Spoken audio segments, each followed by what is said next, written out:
नमस्कार, रफ्तार मीडिया में आपका स्वागत है। आपके साथ मैं रीना झा बालियान। खबरों का रुख करेंगे, लेकिन उससे पहले एक नजर डालते हैं इस वक्त की हेडलाइंस पर।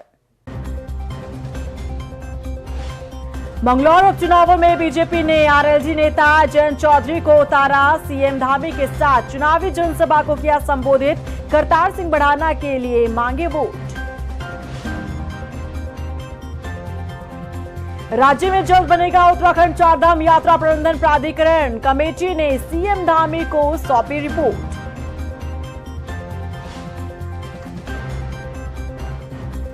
बीजेपी के पूर्व विधायक हरभजन सिंह चीमा का महिलाओं के कपड़ों पर विवादित बयान। दुष्कर्म के लिए महिलाओं के पहनावे को ठहराया जिम्मेदार। विपक्ष ने बीजेपी को लिया आड़े हाथों।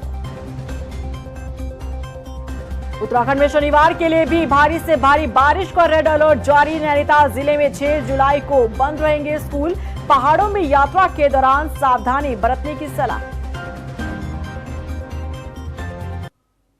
और चलिए अब बुलेटिन की शुरुआत कर लेते हैं। मंगलौर उपचुनाव जहां एक बीजेपी के लिए चुनौती बना हुआ है, तो वहीं बीजेपी अब अपने सहयोगी दलों के सहारे भी यहां जीत दर्ज करने की कोशिश में लगी है।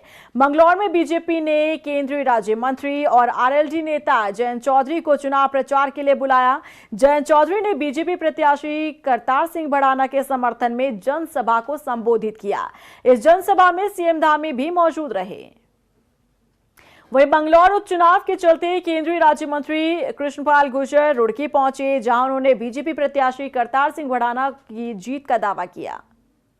और ये हमको संविधान ने अधिकार दिया हुआ है, हिंदुस्तान का मतदाता होना चाहिए, कहीं से भी चुनाव लोगों को फैसला।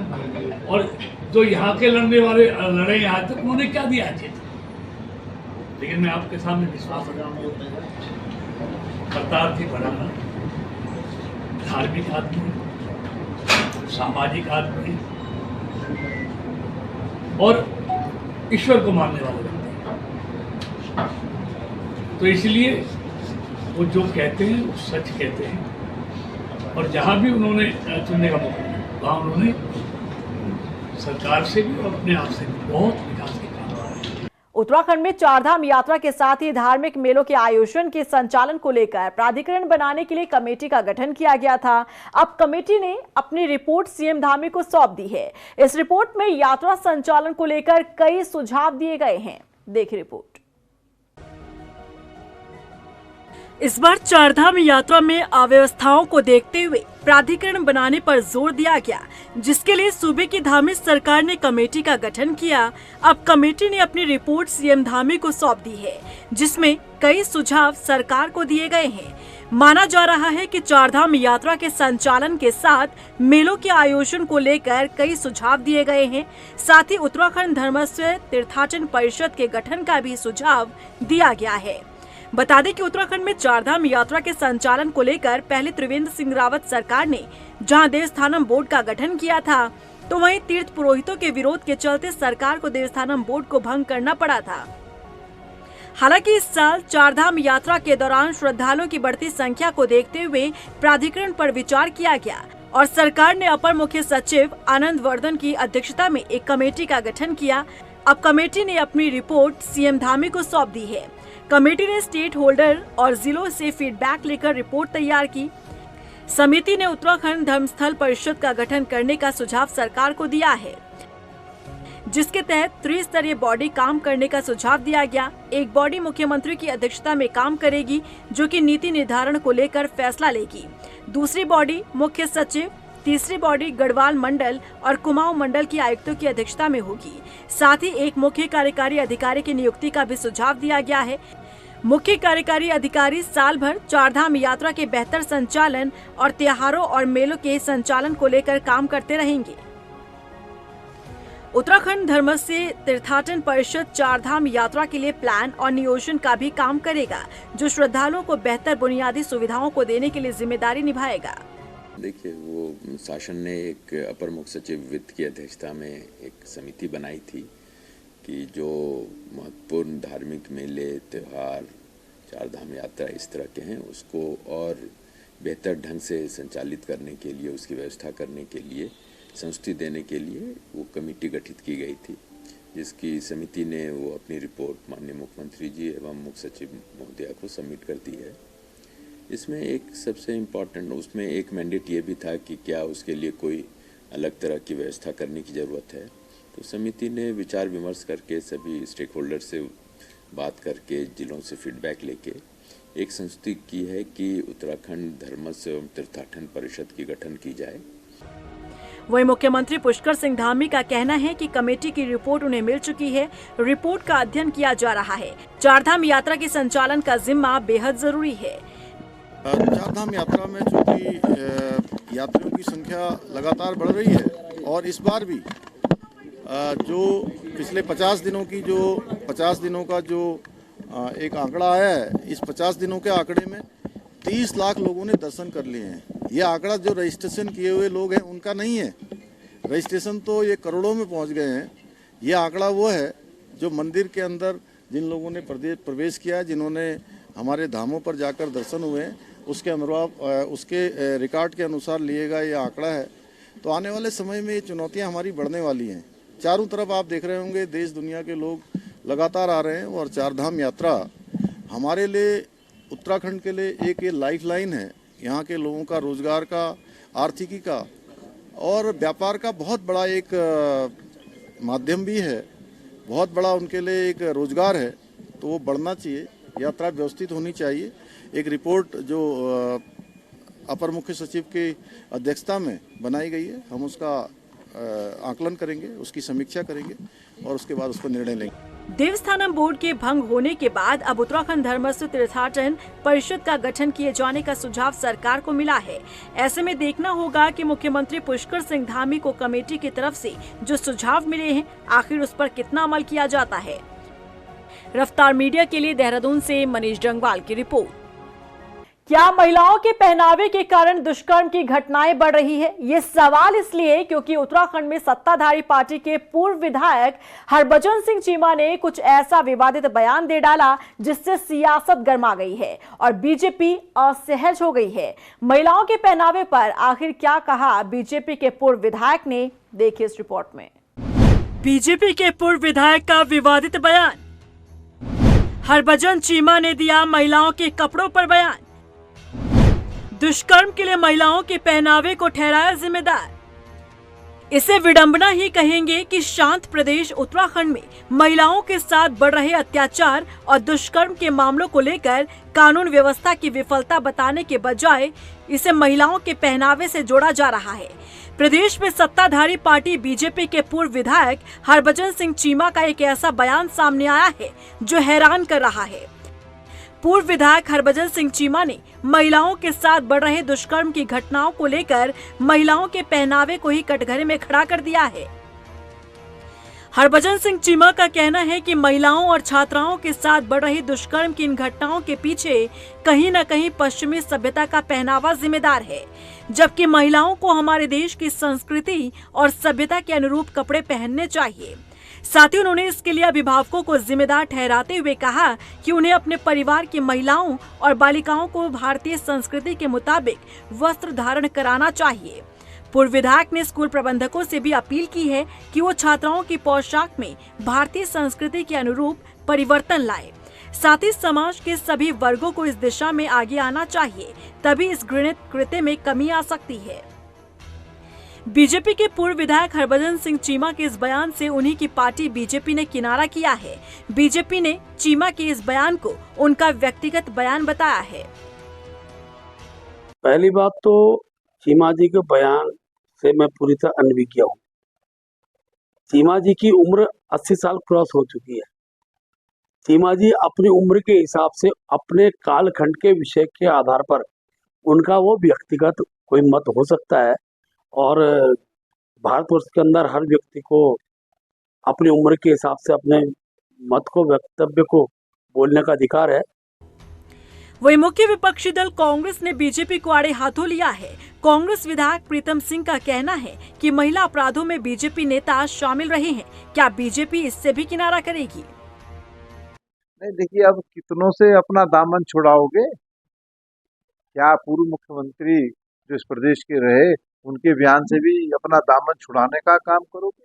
और आपराधिक घटनाएं जितनी भी घटित हो रही हैं महिलाओं के परिप्रेक्ष्य में, कहीं ना कहीं सत्ता पक्ष के लोग उसमें जो संलिप्त है, क्या उससे भी दामन छुड़ाओगे?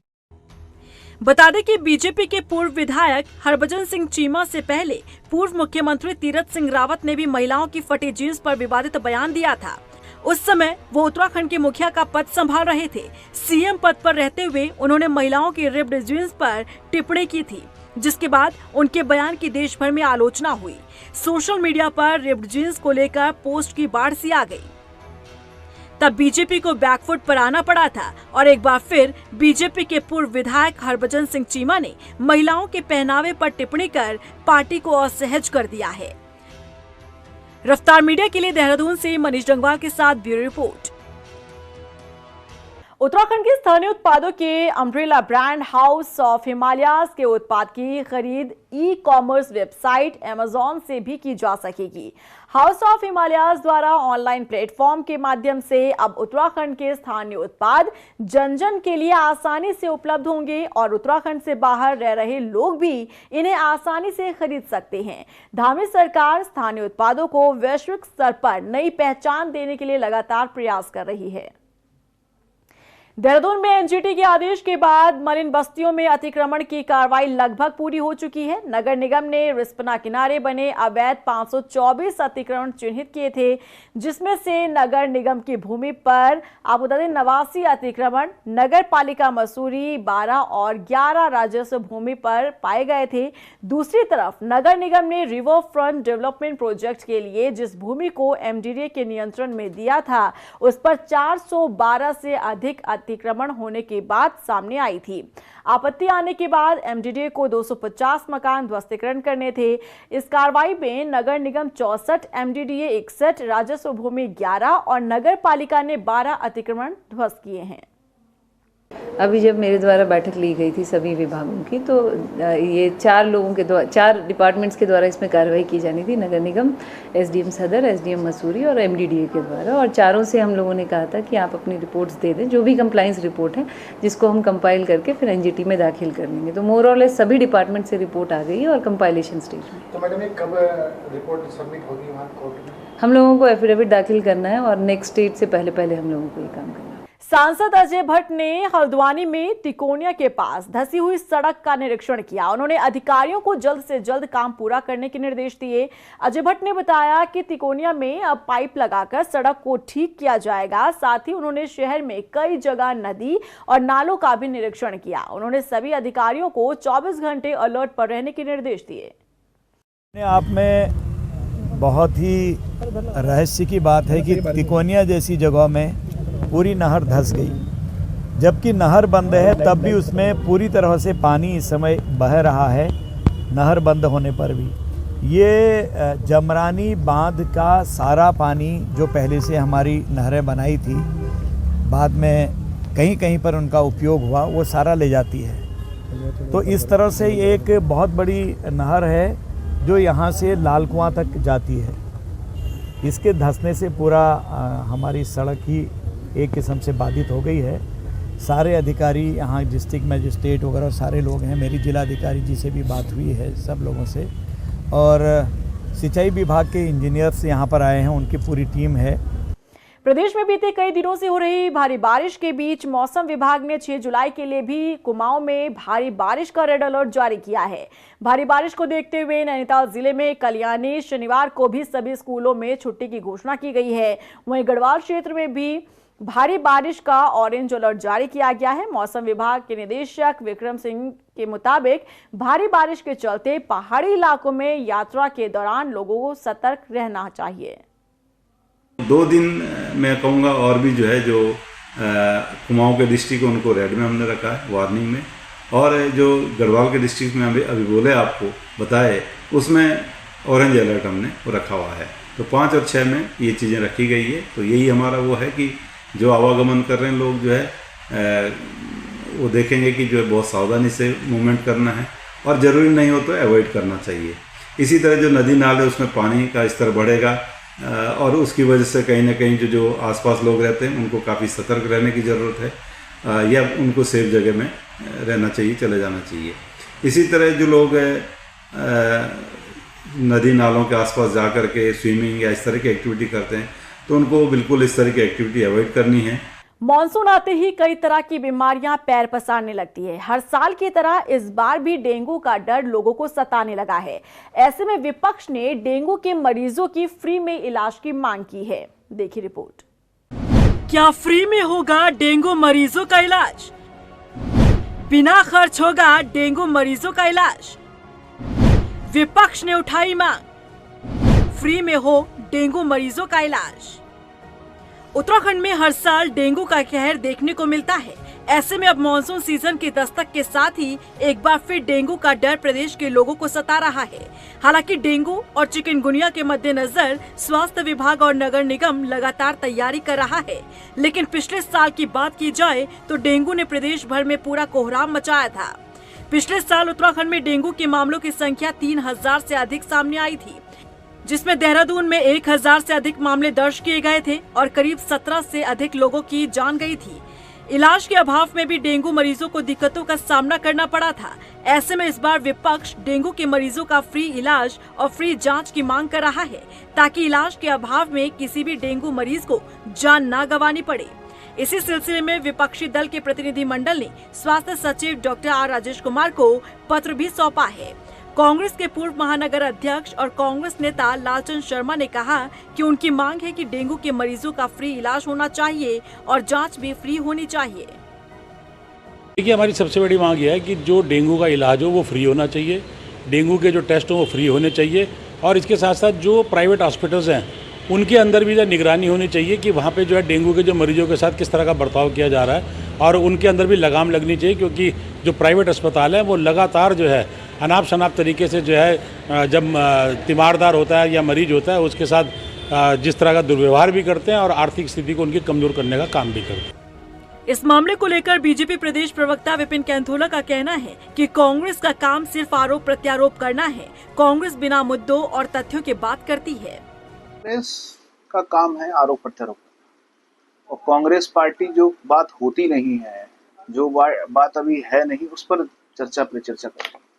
कांग्रेस का काम है बिना मुद्दों के, बिना तथ्यों की बात करना। डेंगू को लेकर के हमारी सरकार और हमारे मंत्री और जो हमारे सचिव हैं उन्होंने निर्देशित भी किया है कि सारे अस्पतालों में, सारे जो हमारे प्राइवेट अस्पताल हैं उनमें भी जिस प्रकार से वार्ड्स जो हैं, स्पेशल वार्ड रखने के लिए अलग से जगह वो रखें।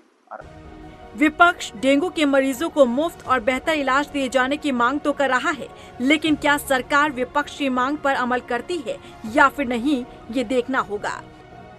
रफ्तार मीडिया के लिए देहरादून से सुशांत सिंह की रिपोर्ट। वहीं चंपावत में भारी बारिश के चलते चंपावत टनकपुर एनएच बंद हो गया है। प्रशासन ने यात्रियों की सुरक्षा को देखते हुए वाहनों को सुरक्षित स्थानों पर रोक दिया है। एनएच के बंद होने के कारण यात्रियों को काफी परेशानियों का सामना करना पड़ रहा है।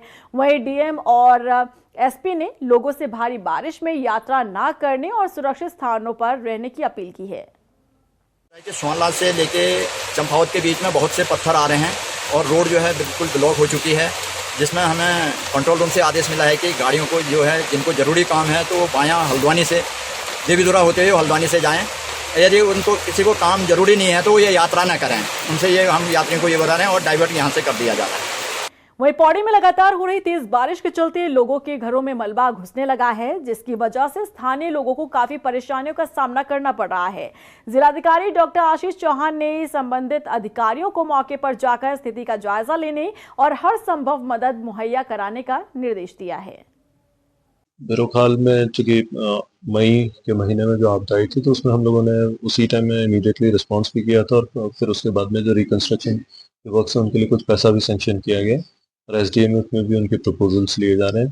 तो वहाँ के एसडीएम को निर्देशित किया गया, बिरोखाल एसडीएम को, कि वो कंटिन्यूसली इस पर नज़र बनाए रखें और यदि कहीं पर भी इंटरवेंशन की आवश्यकता है तो तत्काल आपदा कंट्रोल रूम और अभी वर्तमान में डीडीएमओ भी वहीं पर भ्रमण के लिए हैं। उत्तराखंड आपदा प्रबंधन समिति के उपाध्यक्ष विनय रोहेला ने काशीपुर स्थित नवीन कृषि मंडी के गेस्ट हाउस में आपदा से संबंधित अधिकारियों की बैठक ली, जिसमें उन्होंने कहा कि मानसून सत्र के दौरान जो समस्याएं आ रही है उसका निस्तारण अधिकारी तुरंत करें। उन्होंने कहा कि आपदा से निपटने के लिए हर वक्त सतर्क रहें। गदरपुर के खंड विकास अधिकारी कार्यालय में आकांक्षी ब्लॉक के तहत संपूर्णता अभियान की शुरुआत हुई। इस मौके पर कई विभागों ने अपनी योजनाओं को लेकर जानकारी भी दी। विधायक अरविंद पांडे ने कहा कि उधम सिंह नगर जिले में सिर्फ आकांक्षी ब्लॉक के तहत गदरपुर ब्लॉक को चुना गया है, जिसमें विकास कार्य तेजी से किए जाने हैं। 6 मुख्य बिंदुओं पर विकास कार्यों पर फोकस किया जाएगा। सेंट्रल गवर्नमेंट के माध्यम से पूरे देश के सैकड़ों जिलों का चयन किया गया कि जिनमें योजनाओं को धरातल पे लाना है। इस नाते मुझे लगता है कि 120 से ज़्यादा जिलों का चयन किया गया। उसमें हमारे जिला उत्तराखंड प्रदेश का जिला उधम सिंह नगर जिले का भी चयन किया गया और इसमें आकांक्षी ब्लॉक के नाम पे इस गदरपुर को चुना गया है। मैं इसके लिए समस्त अधिकारियों को मैं शुभकामना दूंगा और विशेष तौर पर जो यहाँ के खंड विकास अधिकारी हैं मैं उनको धन्यवाद दूंगा। नैनीताल जिले में रेड अलर्ट के बाद मूसलाधार बरसात लगातार जारी है। वहीं रगसिया नाले के तेज बहाव में 3 मवेशी पानी में फंस गए, जिसके बाद प्रशासन की टीम ने स्थानीय लोगों की मदद से मवेशियों को सकुशल बाहर निकाला। लोगों से भी लगातार अपील की जा रही है कि नदी नालों से दूर रहें। हाँ, अभी एक सूचना मिली थी जब हम लोग यहाँ भ्रमण पे थे, जो हमारा ये रक्सिया नाला है उसमें मवेशी फंसे थे, तो उसको सामूहिक प्रयास से स्थानीय लोगों की, आप लोगों की मदद से उनको बाहर निकाल दिया गया, सकुशल बचा लिया। लोगों से क्या अपील है? देखिए, लोगों से हमारी अपील है कि जो भी एडवाइजरी प्रशासन के स्तर से जारी की जाती है उसको गंभीरता से लें, उसका पालन करें, नदी नाले रपटों से देखकर चलें, बचें और जब भी वेदर वार्निंग हो बाहर निकलने से अवॉइड करें। वहीं दिनेशपुर के सुंदरपुर गांव में बड़े इंतजार के बाद हो रहे रपटा पुल निर्माण के लिए नेताओं के बीच घमासान मचा हुआ है। 16 लाख रुपए की लागत से बन रहे इस पुल के निर्माण कार्य में घोटाले का आरोप है। तो वहीं बीजेपी के जिला महामंत्री अमित नारंग ने कहा कि लघु सिंचाई के अधिकारियों की देखरेख में पुल का निर्माण कराया जा रहा है। पुल निर्माण में कहीं कोई कमी नहीं है। आरोप प्रत्यारोप ग्रामीणों के नहीं है। ग्रामीणों की कोई समस्याएं थी, वो मेरे क्षेत्र के प्रतिनिधि हैं, मेरे अग्रज हैं, मेरे सम्मानित हैं, उनकी कोई समस्या थी, उसका समाधान हो गया। आरोप प्रत्यारोप, जब काम होता है, विकास होता है तो आरोप भी लगता है और प्रत्यारोप भी लगते हैं। जब विकास ही नहीं होगा तो आरोप प्रत्यारोप कहां से आएंगे? 70 साल के अंदर पहली बार ऐसा हुआ कि ये रपटा पुल हमने 2 गांव को क्या 10 गांव को जोड़ने का काम किया। ये दिनेशपुर के लोग भी यहाँ से बाईपास के रूप में भी इसको इस्तेमाल करेंगे। श्रम विभाग में पंजीकृत श्रमिकों की खून की जांच करने के आदेश के बाद अल्मोड़ा स्थित श्रम कार्यालय में हर दिन सैकड़ों की संख्या में श्रमिकों की भीड़ उमड़ रही है। श्रमिक सुबह से ही श्रम विभाग के कार्यालय के बाहर अपनी बारी का इंतजार करने के लिए खड़े हो जाते हैं, लेकिन श्रमिकों की खून की जांच नहीं हो पा रही है। ऐसे में प्रशासन की व्यवस्था पर सवाल खड़े हो रहे हैं। ऐसा है, जो यहाँ पर हमारे श्रमिक हैं उनका हेल्थ चेकअप के लिए ये यहाँ पर स्वास्थ्य कैंप लगाया गया है और उस स्वास्थ्य कैंप में हमने ब्लॉक वाइज रखा हुआ है कि हर डेज में ब्लॉक वाइज यहाँ पर आके ब्लड चेकअप कराएंगे। लेकिन लमगड़ा ब्लॉक में अत्यधिक श्रमिक होने के कारण यहाँ पर भीड़ हो गई है। इसके लिए मैंने ऊपर बात कर ली है और इनके लिए अब हम अलग बड़ा हॉल ले लेंगे। और इसी के साथ फिलहाल इस बुलेटिन में बस इतना ही, लेकिन चलते चलते एक नजर डालते हैं इस वक्त की हेडलाइंस पर। मंगलौर उपचुनावों में बीजेपी ने आरएलडी नेता जयंत चौधरी को उतारा। सीएम धामी के साथ चुनावी जनसभा को किया संबोधित। करतार सिंह बढ़ाना के लिए मांगे वोट। राज्य में जल्द बनेगा उत्तराखंड चारधाम यात्रा प्रबंधन प्राधिकरण। कमेटी ने सीएम धामी को सौंपी रिपोर्ट।